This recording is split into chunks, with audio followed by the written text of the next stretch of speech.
welcome to the MHR podcast, where we discuss all things HR, payroll and finance. I'm Emma.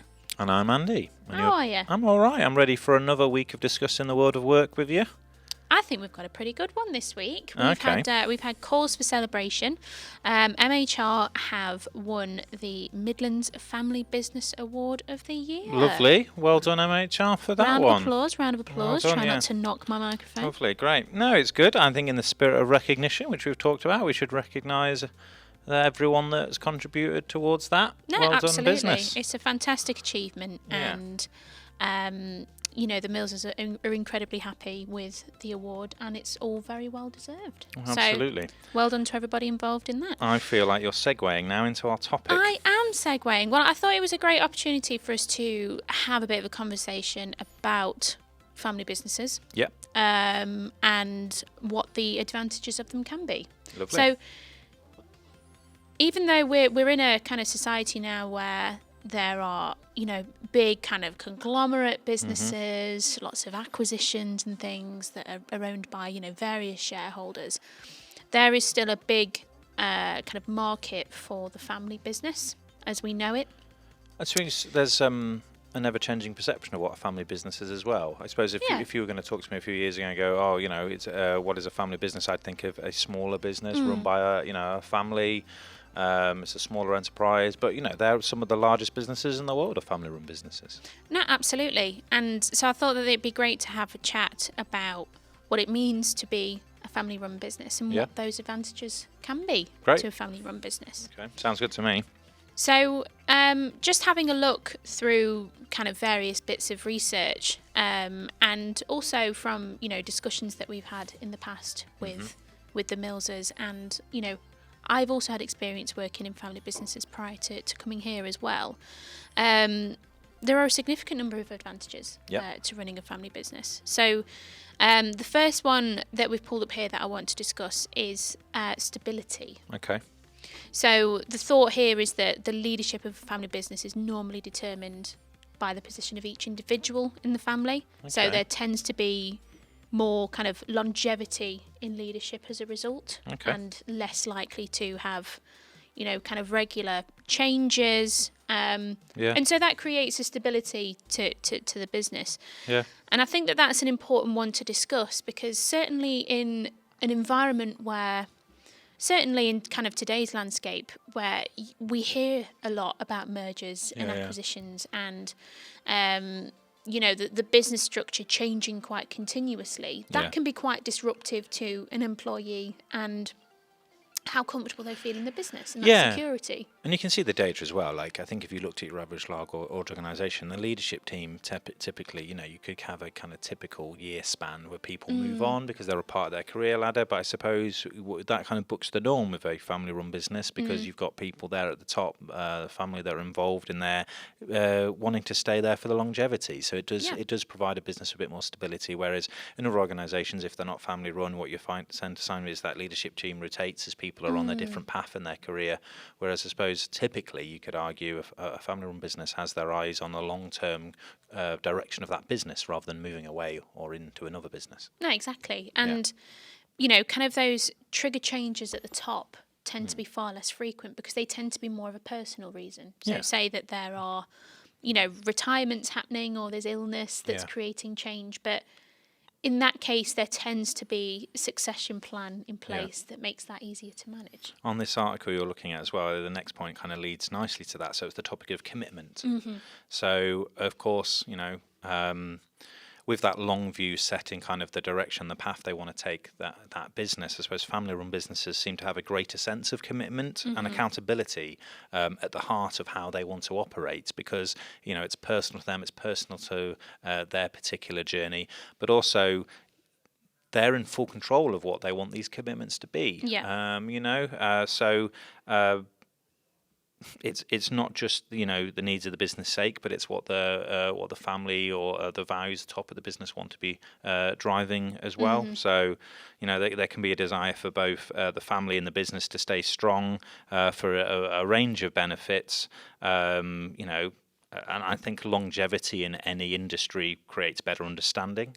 It creates an organisation that can help strengthen itself in particular areas. It can develop long-term customer relationships as well, and it creates more effective sales and marketing strategies because, a business with longevity or with commitment into where it's going and full control over that commitment allows to really embed itself in the world that it wants to lead in. That was going to be my follow-up point. I think the value prop that you can create from kind of the family business arm is very, very strong. Yeah.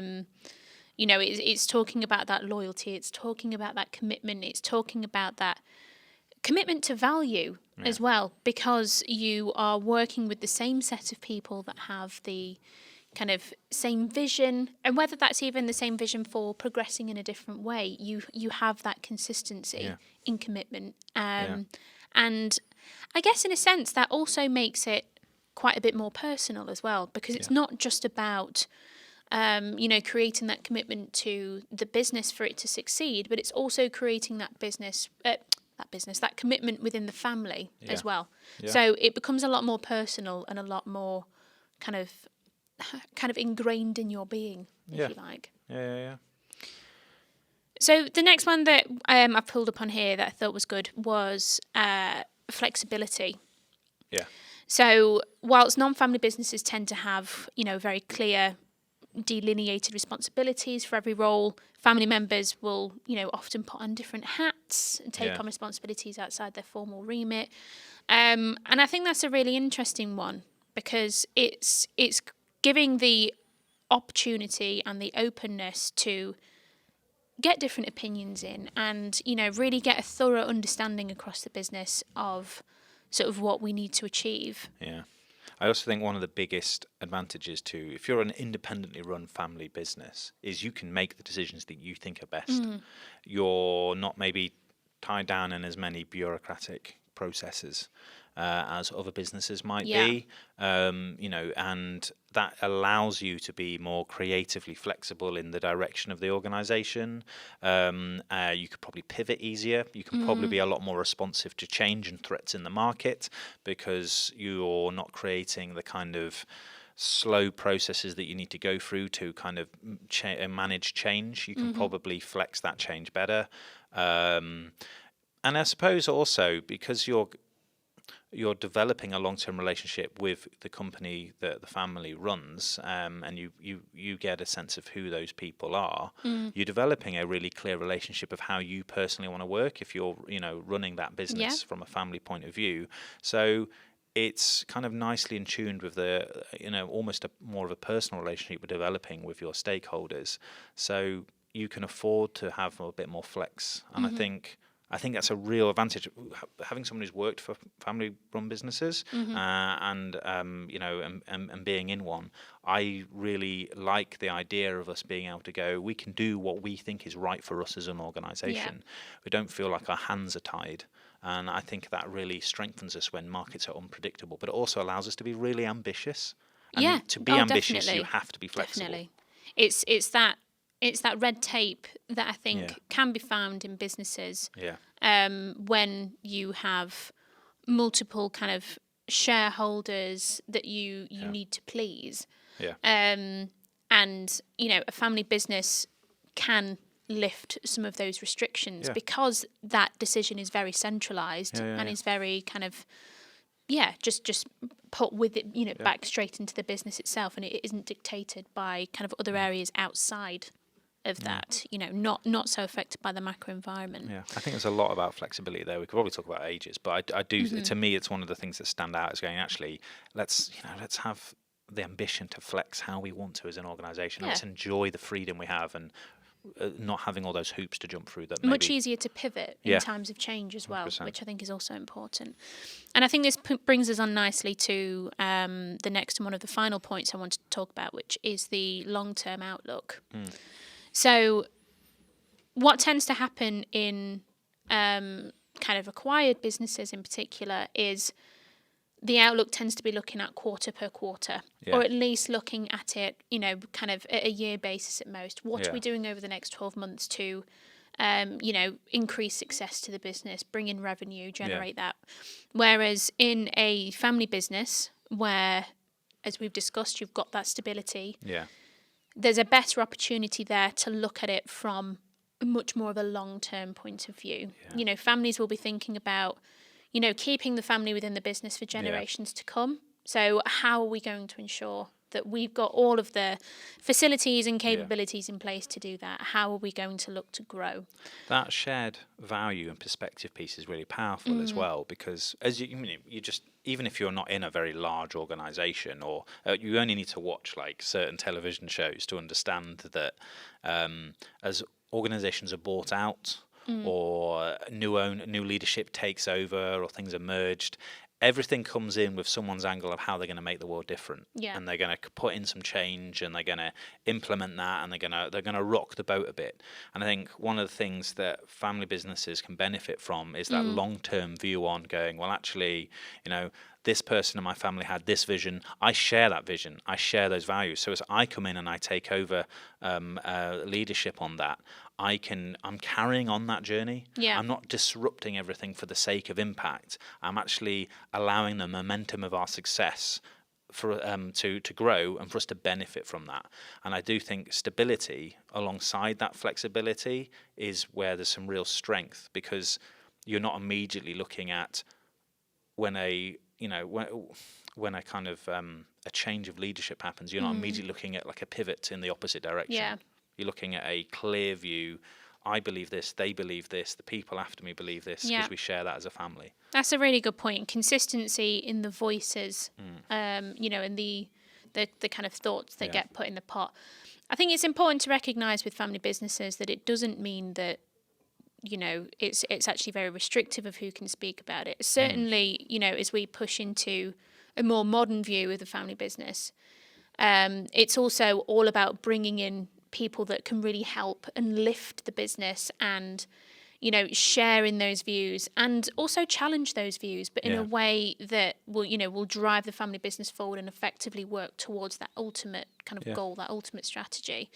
And that's really been embraced over the last, kind of 30 to 40 years of bringing in that help, but it all kind of fits within the values of the business, which is super, super important. And I think when you have a family-run business, you're more probably in tune with your values about kind of the family values as well. It's like what you want to encourage. I think one of the things that I've seen companies do is celebrate and kind of the families that have either deliberately or organically developed as a result of being in that organisation. When you maybe have two generations of people working in a department or two different departments in an organisation, it's like, it's your family is very closely connected to this organisation. That's great. Or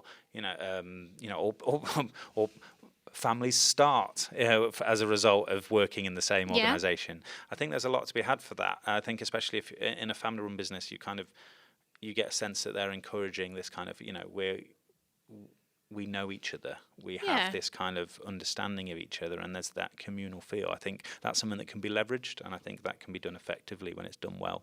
Definitely. So email here, I don't know if yours sounds something similar at the start, but I've got, hi both, you've each received a bespoke email, he's put that in bold. Bespoke email with your own set of family business questions. Is this an email from assistant to the producer, Tom? It is, yeah. Yes. Okay. Here we are. Oh, okay, so what we have been asked to do as part of the producer segment this week is we're going to quiz each other. Okay. So the question is this a family business or not? Cool, I've got my list. We've got a selection each. All right then. Also, just a quick shout out, as we always do, to the sign-offs this week. So mine is, I appreciate your unwavering support. Certified family man, Tom. Yeah, I've got, gorgeous. At the end of his email here, I've got, have the day you deserve, Tom, Director of Family Business-Based Questions. Yeah, anyway. I don't know how you come up with them, pal, honestly. Okay, so, shall I go first? Go on then. Let's go for it. Okay, so, your first business, is this a family business or not? Adobe. No. Correct. Okay. How about this? Dell Technologies. No. They're a family business. Are they? Yeah, they're a family business. Oh. Surprising. Okay, the next one that we've got is Estee Lauder. Yes, family business. They are a family business. I know my businesses. Very. Amazon. Amazon a family business. Would you class it as a family business? You tell me. Yes. Nope. No, Amazon not a family business. It's seen. Rootin' tootin'. Yeah. Okay, next one. Samsung. No, not a family business. It is a family business. Oh, okay. I'm surprised about that too, All right, actually. then. Oh, What about Nike? Nike. is it Nike or Nike? Well, it's not going to that. That's a different podcast. Is it a family business? That's just semantics at this point, isn't it? Yes. It is a family business. There you go. Family-run business. Oh, Okay. tell you what, they're going to be earning some coin, aren't they? Yeah. They've earned a fortune from Air Jordans. Yeah.